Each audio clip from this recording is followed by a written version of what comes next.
이 대한민국은요, 전 세계적으로 IT 강국으로 정말 잘 알려져 있죠. 이런 전 세계적인 IT 강국인데도 불구하고 법원 경매 아직도 현장에서 수기 입찰표를 작성하게 됩니다. 좀 아쉬운 부분이 많이 있죠. 물론 이제 전자 입찰과 이 수기 입찰의 경우에는 뭐 장단점이 있긴 하지만 아무래도 이제 법원에서 진행하는 이런 입찰이기 때문에 어떤 불공정이라든지 또는 어떤 비리 이런 것들이 발생될 우려가 좀 적은 편이라서 사실 전자 입찰로 해도 크게 문제가 없을 것 같은데 음, 아직까지도 수십 년 동안 법원에 가서 직접 입찰표 작성해야 하는 이런 이제 번거로움이 있죠. 그러다 보니까 입찰표를 작성하다가 최저가 1억 1,100만 원이었던 이 물건을 16억을 써낸 물건이 있었습니다. 굉장히 안타깝죠. 자, 그러면 이런 경우에 법원에다가 제가 원래는 1억 6천 쓰려고 그랬는데 16억으로 잘못 썼습니다라고 법원에다가 불허가 신청하게 되면 받아들여질까요?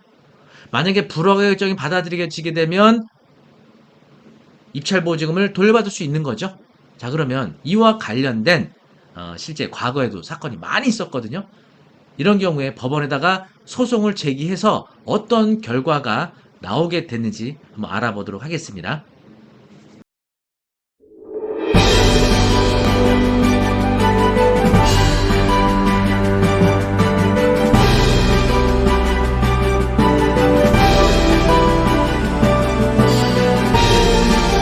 어떤 분들은 임대 수익을 원하시는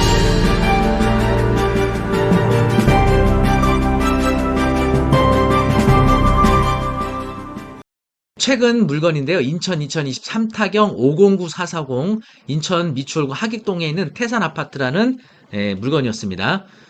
24평이었고요. 감정가 2억 3천에서 1회 유찰돼서 최저가 1억 1,100만 원인데 보시는 것처럼 9명이 응찰했는데 16억 3,600만 원에 입찰가 써낸 거예요. 아, 네. 이거 분명히 입찰표를 잘못 쓴 건데 입찰표 양식 보시면 이렇게 생겼죠. 그래서 여기 이제 사건 번호 쓰고 뭐 이름, 인적사항 여기다 쓰고요. 입찰 가격 바로 여기다 쓰는 건데 천억 단위부터 원 단위까지 쓰게 돼 있단 말이죠. 그런데 아마도 그 분이 1억 6천만 원 쓰려고 했던 것 같은데 뭐가 씌었는지 이렇게 쓴 것 같아요. 이렇게 이제 쭉 써낸 거죠. 여기 숫자 한번 잘못 써낸 거죠. 이게 굉장히 안타까운 일인데 이런 일이 과거에도 있었거든요. 자, 수원지방법원 2009라 166 결정인데 경매 절차에서 감정가 9억 5천만 원이었고 그리고 4회에 걸친 매각기를 지정했지만 입찰자가 없어서 입찰이 안 되다가 최저가가 4억 8,640만 원까지 떨어졌는데 요때 어떤 입찰자가 입찰가를 53억 2,800만 원에 써낸 거예요. 당일날 이 입찰자는 5억 3,200만 원 입찰 가격으로 기재하려 했는데 실수로 0 하나 더 기재했고 도저히 53억 2,800만 원 대금 지불할 수 없다. 불허가 결정을 해달라라고 신청을 한 거예요. 차수매수 신고인은 6억 889만 9천 원을 신고를 했고요. 근데 지금은 이제 차수매수 신고 못하죠. 이 당시에는 했지만 왜냐하면 차수매수 신고를 하려면은 최고 매수 신고 금액에서 입찰 보증금 차감한 그 범위 내에서만 할 수 있는데 이때는 이제 가능했죠. 그런데 법원에서는 입찰 가격에 중대한 오기를 한 것으로 보인다는 이유로 매각 불허가 결정을 받아준 겁니다. 네, 받아준 거예요. 그런데 누가 이거에 대해서 불만을 품었냐? 채권자. 이분이 대금을 미납하게 되면 입찰했던 그 최저마각 가격의 10% 입찰보증 4,864만 원 이게 배당에 산입되거든요. 채권자가 더 배당을 많이 받아갈 수 있어요. 그런데 왜 불허가 결정을 해줬냐라고 항고를 한 겁니다. 그래서 항고인들이 매각 불허가 결정할 특별한 사정이 없고 입찰 가격의 오기를 이유로 불허가 결정하면 정당한 입찰자의 권리가 침해될 수 있고 더 나아가 제2순위 근저당권자의 배당받을 권리와 채무자의 채권변제 이익을 침해 부당하기 때문에 매각 불허가 결정은 취소돼야 한다라고 항고한 거예요. 그런데 법원에서는 최고가 매수 신고로 밝혀진 직후 입찰가격 기재에 중대한 오기가 있었다는 이유로 불허가 신청을 하였던 점 재반사항 종합하면 불허가 결정은 정당하다. 입찰가를 예, 중대한 오기가 있었다고 판단이 되면 불허가 해줄 수 있다. 이렇게 2심에서는 네, 1심 판결을 받아들여 준 겁니다. 그래서 상고를 해요. 또다시 대법원까지 갑니다. 네, 2009마 252 민사집행법에 의한 부동산 경매 절차에서 민사집행법 제121조 각호 및 124조 1항 규정의 사유가 아닌 이상 매각을 불허할 수 없고 채무가 매수 신고인이 착오로 자신이 본래 기재하려고 한 입찰 가격보다 높은 가격을 기재했다는 사유는 민사집행법 121조 각호 124조 1항 어디에도 해당한다고 볼 수 없으므로 결국 그러한 사유로는 매각을 불허할 수 없다라고 해서 2심을 뒤집은 겁니다. 굉장히 안타까운 일이죠. 여러분 입찰표 쓰실 때 정신 바짝 차리셔야 되고 되도록이면 초보자분들은요 집에서 전산으로 아예 프린터해서 갖고 가세요.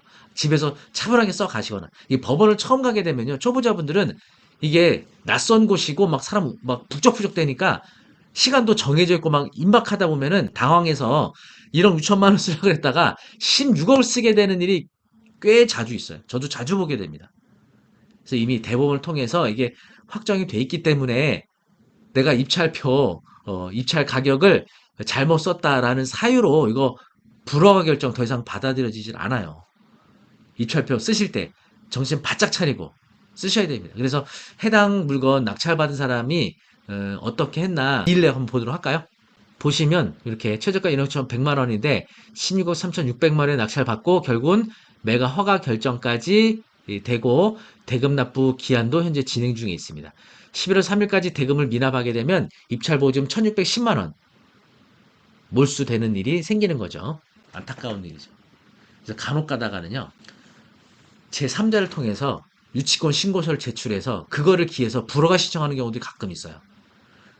그래서 이제 법원에서도 사실 유치권이 성립하느냐 하지 않느냐 이걸 다투지는 않는데 갑작스러운 권리 변동으로 인한 사유로 매각 불허가를 받아줄 수도 있는 거거든요.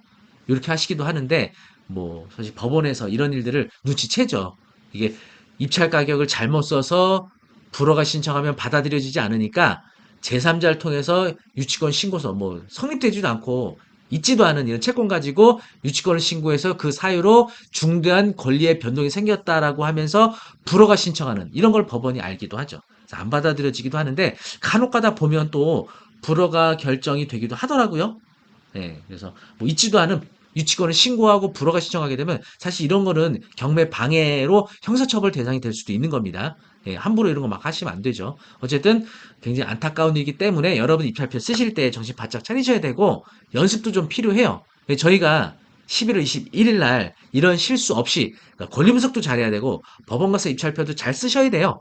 저희가 11월 22일 날 강남의 강의실에서 오프라인으로 경매 기초 과정을 진행하게 됐습니다. 제가 그동안 코로나로 인해서 주로 온라인 교육을 많이 해왔는데 오프라인으로 여러분들과 함께 만나게 됐거든요. 그래서 총 5회차에 걸쳐 진행이 될 겁니다. 그래서 4주는 강의실에서 이론 수업하게 되고요. 마지막 5회차 수업은 이런 실수를 안 하도록 저희가 실제 입찰을 진행하는 법원을 직접 참여해서 입찰 절차도 참관을 하고요. 입찰표도 쓰는 이런 학습도 하게 될 겁니다. 그래서 여러분들이 저와 함께 초보자분들도 아주 쉽고 재미있게 경매 권리 분석 그리고 입찰 참관 이런 수업 모두 하실 수 있으니까 많은 참여 바라겠습니다. 네, 수강 신청은 아래 링크 걸어 드릴 테니까 초보자분들 누구나 쉽게 배울 수 있도록 준비된 커리큘럼이니까 부담 갖지 마시고 저와 함께 오프라인 강의실에서 직접 경매 공부 한번 해보시기를 권유해 드립니다.